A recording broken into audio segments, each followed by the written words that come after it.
Hey everyone, welcome to my channel. This is Shaheen from Archichef Studio. Assalamu alaikum. எல்லாரும் எப்படி இருக்கீங்க? இன்றைக்கி நம்ம பார்க்க போகிறது ஒரு ரெசிபி வீடியோ தான்.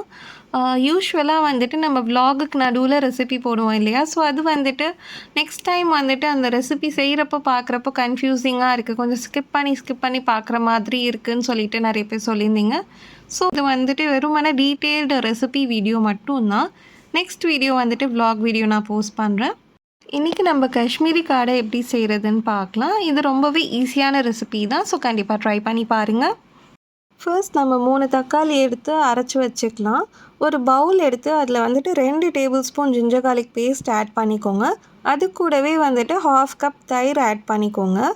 இப்போ வந்து நம்ம அரைச்சி வச்சுருக்க தக்காளி ஆட் பண்ணிக்கலாம். இந்த ரெசிபிக்கு நம்ம காஷ்மீரி மிளகாத்தூள் மட்டும்தான் ஆட் பண்ணோம். ஸோ நான் காஷ்மீரி சில்லி பவுடர் வந்து 2 டீஸ்பூன் ஆட் பண்ணிக்கிறேன். இது கூடவே 1 டீஸ்பூன் சால்ட்டும் நான் ஆட் பண்ணிக்கிறேன்.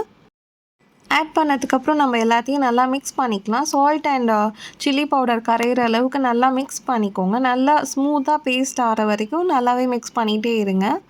ஸோ ஓரளவு நல்லா மிக்ஸ் ஆனதுக்கப்புறம் லெமன் ஜூஸ் ஆட் பண்ணிக்கலாம். நான் வந்து 1/2 லெமனோட ஜூஸ் ஆட் பண்ணியிருக்கேன்.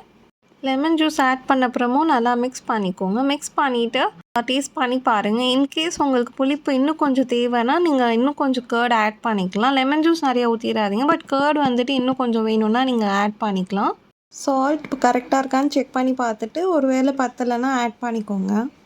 காடையை நம்ம வந்துட்டு குக்கரில் தான் வேக வைக்க போகிறோம். ஸோ வந்துட்டு நம்ம ரெடி பண்ணி வச்சுருக்க பேஸ்ட்டை வந்துட்டு குக்கரில் ஆட் பண்ணிக்கிட்டேன். ஆட் பண்ணிவிட்டு அது கூடவே கொஞ்சம் வாட்டர் போட்டு டைல்யூட் பண்ணியும் ஆட் பண்ணிக்கலாம். காடையை வந்துட்டு ஒன்றா நம்ம குக்கருக்குள்ளே போட்டுடலாம். நான் வந்துட்டு 8 காடை வாங்கியிருந்தேன். ஸோ நான் 8 காடையும் சமைக்க போகிறேன். காடையை ஆட் பண்ணதுக்கப்புறம் அந்த மசாலாவில் நல்லா மிக்ஸ் பண்ணிக்கோங்க. மிக்ஸ் பண்ணதுக்கப்புறம் நம்ம குக்கரை இப்போ க்ளோஸ் பண்ணிடலாம். க்ளோஸ் பண்ணிவிட்டு ஒரு 3 விசில் விடுங்க, அவ்வளோதான். ஃப்ளேமை வந்துட்டு மீடியம் ஃப்ளேமில் வச்சுக்கோங்க. காடை வந்துட்டு 3 விசில்லே நல்லாவே குக் ஆகிடும். ஸோ நம்ம 3 விசில் வந்தோடனே குக்கர் ஆஃப் பண்ணிவிட்டு அதில் இருக்கிற ப்ரெஷர் வந்துட்டு உடனே ரிலீஸ் பண்ணிடலாம். ரொம்ப நேரம் வச்சாலும் நம்மளுக்கு வந்துட்டு ஓவர் குக் ஆகிடும். இதுக்கப்புறம் நம்ம ஒரு வாட்டி ஃப்ரை வேறு பண்ண போகிறோம். ஸோ வந்துட்டு உடனே நீங்கள் ப்ரெஷரை ரிலீஸ் பண்ணிவிட்டு ஓப்பன் பண்ணி பாருங்கள். அல்ஹம்துலில்லாஹ் காடை நல்லாவே வெந்துருச்சு. ஸோ நம்ம வந்துட்டு ஃப்ரை பண்ணுறதுக்காக எடுத்து வச்சுக்கலாம். ஒரு கடாயில் கொஞ்சமாக ஆயில் போர் பண்ணிக்கோங்க. அது கூடவே வந்துட்டு பச்சை மிளகாய் வந்துட்டு 2ஆக கட் பண்ணிவிட்டு அதில் இருக்க விதையெல்லாம் எடுத்துக்கோங்க. உங்களுக்கு நிறைய காரம் வேணுன்னா நீங்கள் நிறைய போட்டுக்கலாம். நான் வந்துட்டு ஒரே ஒரு பச்சை மிளகாய் தான் ஆட் பண்ணியிருக்கேன். இது கூடவே நம்ம கொஞ்சமாக கருவேப்பிலையும் ஆட் பண்ணிக்கலாம்.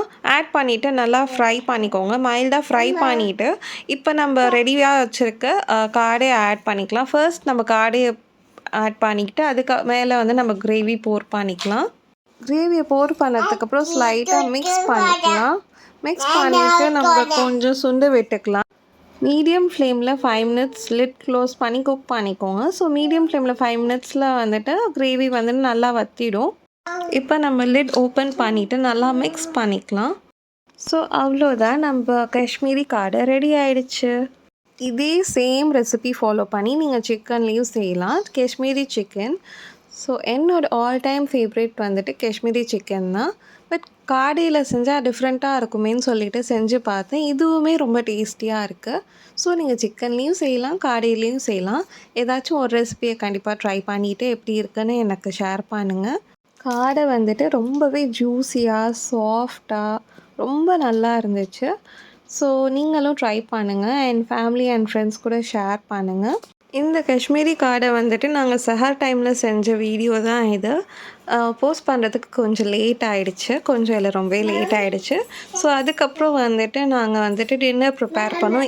சிம்பிளாக வந்துட்டு இட்லி அண்ட் புல்சை தான். புல்சை சாப்பிட்டு ரொம்ப நாள் ஆயிடுச்சின்னு சொல்லிவிட்டு நான் டபுள் புல்சை போட்டு அன்றைக்கி சாப்பிட்ருந்தேன். ஸோ அவ்வளோதான். இன்ஷால்லா நெக்ஸ்ட் வீடியோ வந்துட்டு week in my life vlog தான். ஸோ இன்ஷால்லா கண்டிப்பாக அதையும் மிஸ் பண்ணாமல் பாருங்கள். ஸோ நெக்ஸ்ட் வீடியோவில் நான் சர்ப்ரைஸும் இன்ஷால்லா ரிவீல் பண்ணுறேன். நிறைய பேர் கெஸ் பண்ணுறீங்க, பட் அது வந்துட்டு பாதி கரெக்ட். பட் இன்னும் ஒரு பெரிய சர்ப்ரைஸும் இருக்குது அல்ஹம்துலில்லாஹ். ஸோ கண்டிப்பாக எங்களுக்காக துவா செய்யுங்க. நாங்களும் எல்லாருக்காகவும் துவா செய்கிறோம்.